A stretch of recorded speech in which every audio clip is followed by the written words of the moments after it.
Cuban authorities say its border guards killed 4 people on a Florida-registered speedboat that entered Cuban waters yesterday morning. In a statement, Cuba says when border guards approached the vessel for identification, the crew of the violating speedboat opened fire on the Cuban personnel, resulting in the injury of the commander of the Cuban vessel.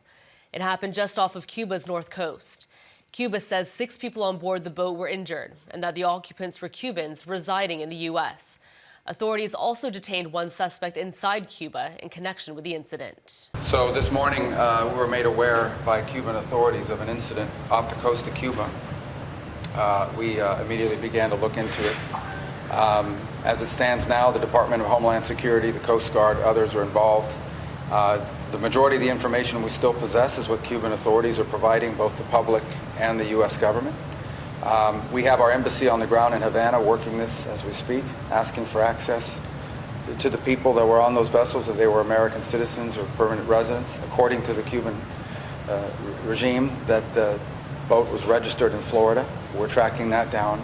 We will know shortly, and we will know quickly, many more facts about this incident than we know right now.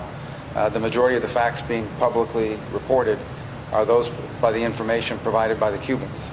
We will verify that independently, and as we gather more information, then we'll be prepared to respond accordingly. I'm not going to speculate, because I'm not going to opine on what I don't yet know, but we're going to find out exactly what happened here, and then we'll respond accordingly. But suffice it to say, it is highly unusual to see shootouts in open sea like that. It's not something that happens every day. It's something, frankly, that hasn't happened with Cuba in a very long time. But we're going to find out. We're not going to base our conclusions on what they've told us. And I'm very, very confident that we will know the full story of what happened here, and we will know it soon. And then, we'll respond appropriately based on what that information tells us. We do have constant contact with them at the Coast Guard level, where they notify the U.S. Coast Guard on a variety of things, including migrants and so forth. That there's these mill-to-mill, I guess, Coast Guard to Coast Guard channels that exist. And this reporting early on was fragmentary about an incident, but not the details. They provided more details in the social media post they put out, as well as a notice they sent to the embassy, or from their embassy to the State Department.